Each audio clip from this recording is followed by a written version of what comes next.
Olá, muito boa noite. Que prazer imenso estar com você mais uma vez. Eu estava com saudade de visitar sua casa. Antes na terça-feira, agora toda quarta-feira à noite, às 8 horas. É muito bom que você deixe a Before the Throne Church fazer parte dessa noite abençoada. Eu oro para que Deus abençoe a tua casa, a tua família, a todo momento, a todo instante. Amém? Vamos orar rapidamente. Senhor, Pai das luzes, nós te glorificamos. Eu te exalto porque o Senhor é lindo. Eu quero te pedir para que o Senhor visite cada casa que está nos assistindo agora, em nome de Jesus Cristo. O Senhor é um Deus onipresente e eu tenho a certeza de que o Senhor pode estar em cada lar. Abençoa a nossa mente com conhecimento, liberta o nosso coração para que entre a palavra do Senhor e ela possa fazer diferença na nossa vida, no nosso dia a dia, em nome de Jesus. Meu irmão, é muito bom estar com você essa noite. A gente vai curtir agora um louvor muito gostoso, ministrado pela pastora Ana. E enquanto o louvor vai estar acontecendo, embaixo vai ter todas as diretrizes para você fazer a sua oferta, para você entregar ao Senhor o seu dízimo, tá bom? Te espero já já com uma palavra abençoada. Um beijo no coração.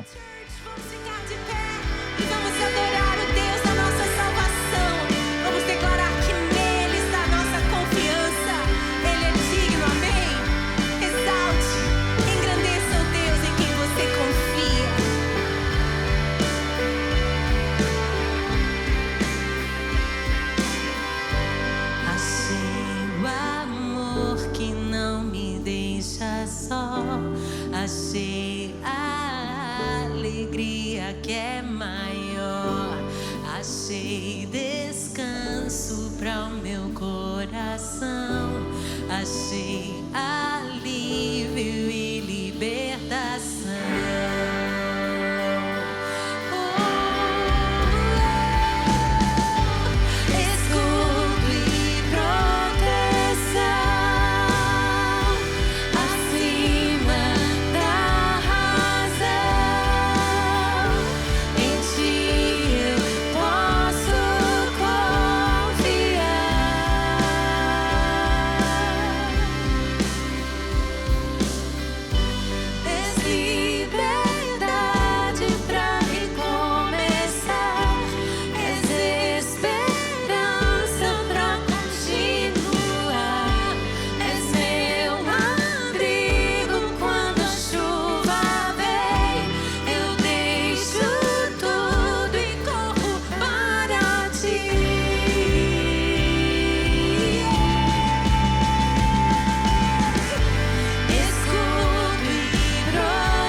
queria convidar você a pegar a sua Bíblia e abrir a sua Bíblia na carta de Paulo aos Gálatas. Gálatas, capítulo 5, versículos 13, 14 e 15. E nessa noite eu quero falar sobre esse tema, tratando as feridas. Diz o texto: irmãos, vocês foram chamados para a liberdade, mas não usem a liberdade para dar ocasião à vontade da carne. Ao contrário, sirvam uns aos outros mediante o amor. Toda a lei se resume num só mandamento: ame o seu próximo como a si mesmo. Mas se vocês se mordem e se devoram uns aos outros, cuidado para não se destruírem mutuamente. Há muitos anos atrás, nos meus tempos de adolescência, enquanto eu andava descalço pela fazenda do meu tio, eu furei o meu pé em um espinho de coqueiro. Eu não sei se você já viu um espinho de coqueiro, mas o espinho de coqueiro é mais ou menos desse tamanho. E ele furou fundo o meu pé. Eu imediatamente tirei o espinho de coqueiro, limpei a sujeira do meu pé, calcei uma meia e coloquei o tênis. Só isso. Eu continuava a sentir dor no meu pé, porque a ferida estava ali, mas eu fingia que estava tudo bem. Eu não queria que as pessoas se preocupassem comigo e mais. Se você foi um adolescente, você sabe. Como um adolescente, eu não queria mostrar nenhum sinal de fraqueza ou necessidade de pedir ajuda para alguém. Mas eu sentia dor no meu pé direito todas as vezes que eu colocava o meu pé no chão. Passaram-se alguns dias e eu não mais consegui suportar a dor no meu pé. Eu já não mais conseguia despistar, não conseguia fingir que estava tudo bem. A ferida estava ali, o machucado estava infeccionado, apesar de estar coberto com a meia, apesar de eu usar tênis todas as vezes, a ferida continuava no meu pé. Eu tinha duas opções para resolver o problema da dor, 2 tratamentos, 2.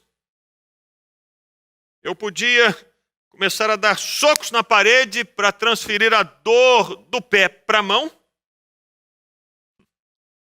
Ou então eu poderia pedir ajuda para uma outra pessoa e ir em um hospital para resolver o problema da dor no meu pé.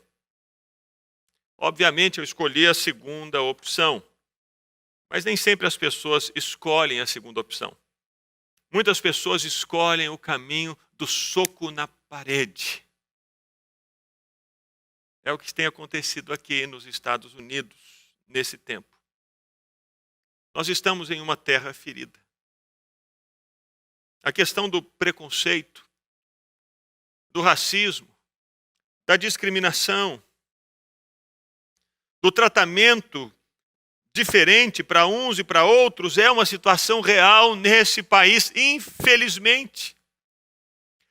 Há pouco tempo, há pouco mais de 60 anos, Martin Luther King precisou fazer marchas pelos Estados Unidos pedindo direitos iguais para negros e para brancos.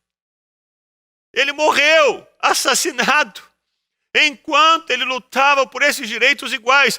Direito de se assentar no ônibus, direito de frequentar a mesma escola, direito de ir aos mesmos restaurantes, coisas que são básicas aos nossos olhos hoje, mas que há 60 anos atrás não existiam.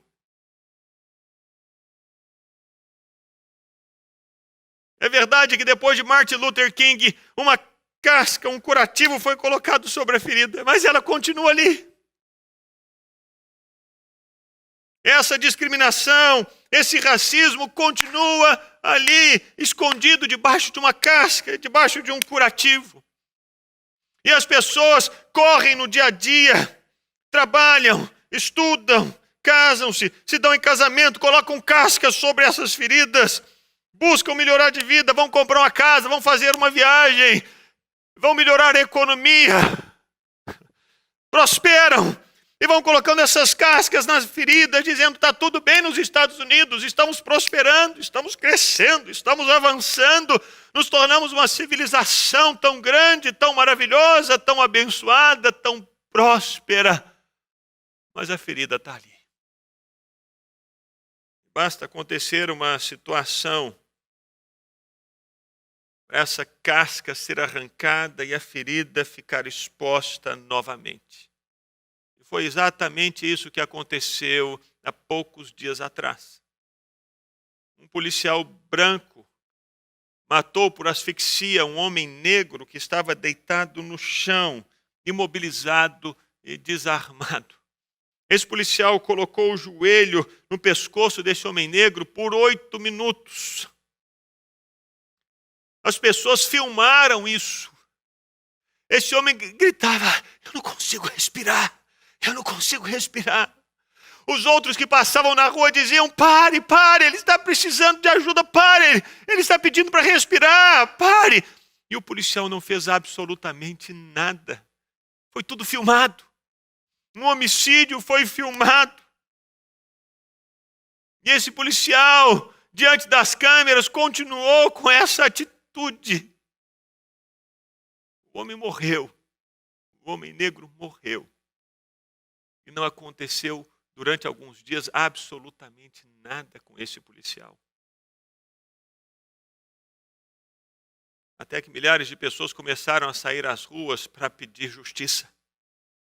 Para pedir que esses policiais fossem acusados e condenados formalmente pelo fato de terem praticado um homicídio. E essas manifestações explodiram em diversas cidades dos Estados Unidos. E no meio dessas manifestações vieram e se infiltraram algumas pessoas e continuavam a entender que a violência só pode ser resolvida com mais violência. Temos que dar socos na parede. Essa ferida está aí. Temos que provocar dor. Temos que sentir dor. Temos que causar dor. Então essas pessoas têm entrado em lojas e têm quebrado lojas, têm incendiado igrejas e casas e brigado com outros. Esse texto que lemos de Gálatas 5 reflete uma situação de rivalidade que existia nas igrejas da Galácia. Os irmãos daquela igreja tinham pensamentos diferentes, tinham ideias diferentes, e eles começaram a discordar entre si, e a rivalidade começou a surgir entre eles, e o partidarismo, e as facções, e as dissensões, e as brigas, e o ódio começou a crescer dentro do coração daquelas pessoas, e pior, elas começaram a resolver essa dor, essas feridas que havia entre eles, de divisão, de partidarismo, com mais violência. O apóstolo Paulo escreve no versículo 15 que essas pessoas se mordiam e se devoravam umas às outras. Era a maneira delas tentarem sufocar aquela dor por estarem tão divididos e tão separados, tão cheios de rivalidade.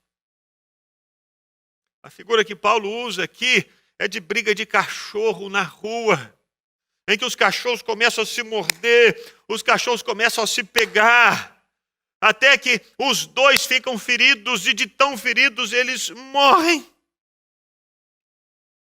Parece um absurdo. Mas era o que estava acontecendo nas igrejas da Galácia. O tratamento que eles estavam buscando para curar as feridas era mais violência, era mais rivalidade, era mais dissensão, era mais partidarismo, era mais ódio, era mais ira.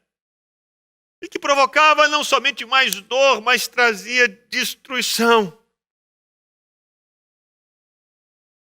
Muitas pessoas escolhem esse tratamento. É o que tem acontecido nos Estados Unidos. As pessoas têm usado a violência para tentar resolver uma situação de violência. Têm cometido injustiças para tentar resolver uma situação de injustiça. O resultado disso, a palavra de Deus diz, é destruição. Destruição. Você tem feridas na alma e tenta curar essas feridas e tratar essas feridas com violência, você vai destruir a você mesmo e as pessoas que estão ao seu redor. Se você tem feridas na alma e agride o seu cônjuge, saiba, você vai destruir a você mesmo e o seu casamento. Se você tem feridas na alma e agride os seus filhos, você vai destruir a você mesmo e a sua família.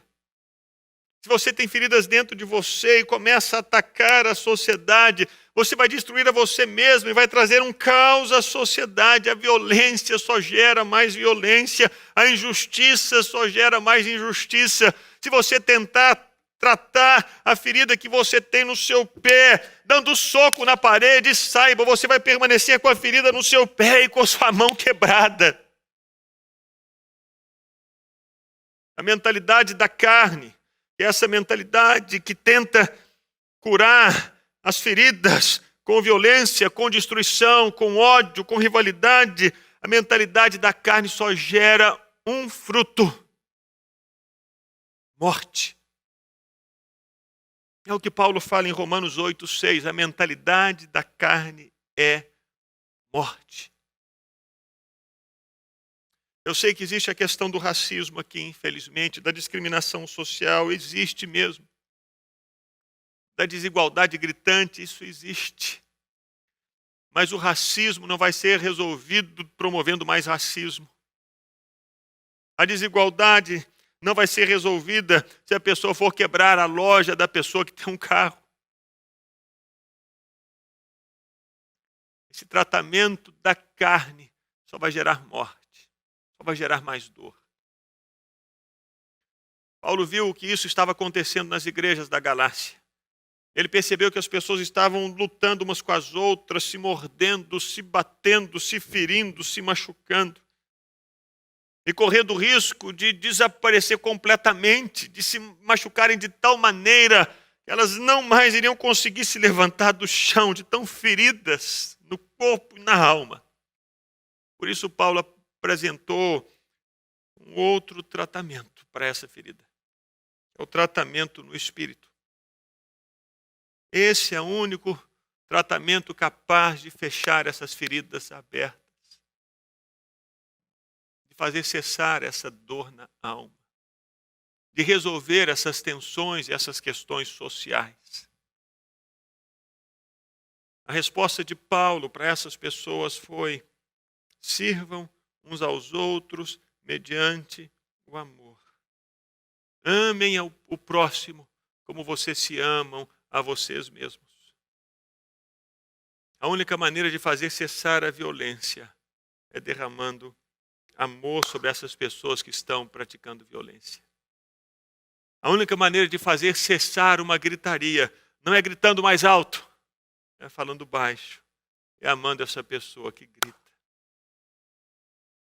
Houve uma cena muito impressionante aqui em Miami, quando as pessoas que protestavam se aproximaram da polícia.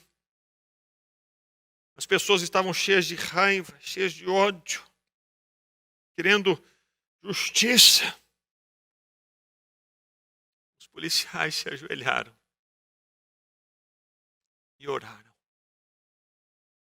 Se solidarizaram com aquela situação de injustiça e disseram: reconheço isso. Eles criaram empatia. Eles amaram aquelas pessoas e se colocaram como aqueles que estavam ali dispostos a servir aquelas pessoas. E oraram naquele momento, oraram naquele lugar. E a presença de Deus veio de tal maneira sobre aquele lugar que a cena final, capturada pelas câmeras, foram os policiais abraçando aqueles que protestavam. Reconciliação. Esse foi o método que Jesus escolheu. Apesar do homem ser inimigo de Deus, apesar do homem ter se voltado contra Deus, Deus não olhou para o homem e disse: eu vou acabar com esse homem, vou destruir todos eles de uma vez para sempre, vou acabar com tudo. Não vai existir mais nenhum ser humano na face da terra. Esse não foi o caminho que Deus escolheu, não. O caminho que Deus escolheu foi o caminho da encarnação. Deus se fez carne, Ele se fez gente. Ele se aproximou de mim, de você, se aproximou da humanidade para resgatar a beleza da humanidade. Porque Deus amou o mundo de tal maneira que Ele deu seu Filho unigênito para morrer. Jesus veio para servir o ser humano. Ele não veio para destruir. Quando, em um episódio, um momento da história, João e Tiago tentam encontrar uma casa para Jesus pousar e ficar numa cidade samaritana. E os samaritanos disseram, não, nós não queremos vocês aqui. Tiago e João disseram, vocês nos tratam com violência, então mais violência em vocês. Jesus, podemos pedir fogo do céu para queimar todo mundo? A resposta de Jesus para Tiago e João naquela ocasião foi, vocês não sabem de que espírito vocês são. O Filho do Homem não veio para destruir, o Filho do Homem veio para salvar. Esse é o caminho de Jesus. É se entregar em favor do outro. É se colocar no lugar do outro. É se abrir para ouvir o outro. Foi o que Jesus fez. Jesus parava para conversar com o fariseu e com o pecador, com o rico e com o pobre, com os homens e com as mulheres. A tal ponto que algumas pessoas nos tempos de Jesus disseram, mas ele conversa com publicanos, ele conversa com pecadores, que absurdo, não pode, essas pessoas têm que ser tratadas de uma maneira diferente, elas têm que ser ignoradas, elas têm que ser desprezadas, mas Jesus não fazia isso. Jesus veio para sarar a ferida das pessoas. E a única maneira de sarar a ferida das pessoas é derramando amor sobre elas. É abraçando essas pessoas. É servindo essas pessoas com compaixão. Olhando-as do modo como Deus as criou. Deus não criou prostitutas. Se um dia você estiver andando na rua e você vir algumas mulheres ali na rua, pense que são prostitutas. Não são. São seres humanos. São mulheres que estão na prostituição. Elas não são prostitutas. Elas são gente como você. Tem coração. Tem sentimentos, que tem perguntas, que tem dúvidas, que choram, que gritam. Como você. E que precisam de ajuda. Precisam de alguém que vá até elas para dizer, Jesus ama tanto você. Eu me lembro que uma certa vez fomos fazer um evangelismo nessas casas de prostituição em Belo Horizonte. Fomos com o CTMDT, vários alunos do seminário, vários alunos. E começamos a entrar nos quartos, havia vários quartos, com as mulheres lá dentro dos quartos. De repente, um dos alunos foi lá no corredor e começou a cantar uma música que a Ana gravou, aquelas mulheres, dizendo, você é linda demais, perfeita aos olhos do Pai.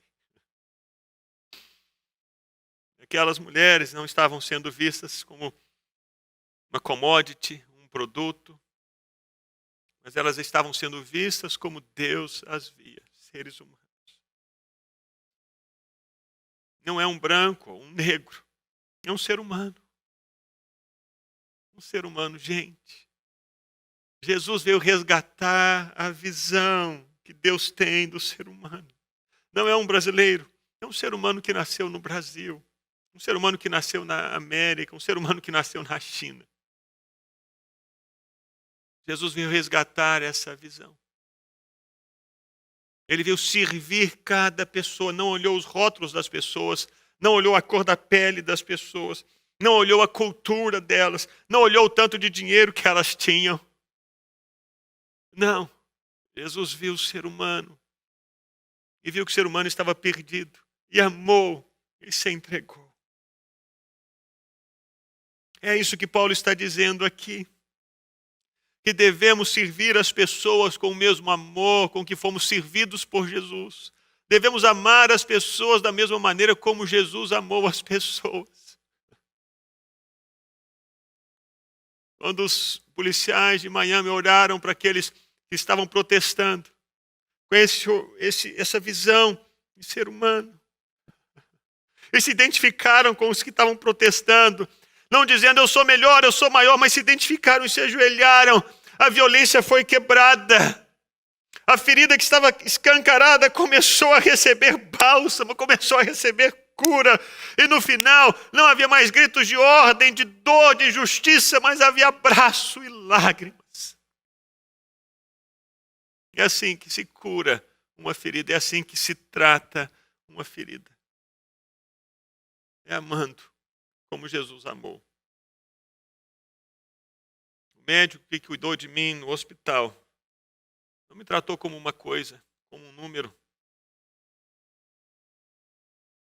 Uma coisa que tinha que ser julgada e deixada para lá. Não. Mas como um ser humano, uma ferida no pé, que precisava de ajuda. E foi assim que ele cuidou de mim. E tratou a minha ferida. Vendo-me como um ser humano. A situação do país, a situação da sua casa, ela vai ser mudada e vai ser transformada por Deus quando você começar a ver o outro, a olhar para o outro com os olhos de Jesus. Violência não se resolve com violência, racismo não se resolve com mais racismo, discriminação não se resolve com mais discriminação. Mas é resolvido com a atitude oposta. O ódio é sarado pelo amor. O racismo é resolvido com aceitação, vendo o outro como ser humano. Que assim você faça, hoje e sempre, no nome de Jesus. Amém.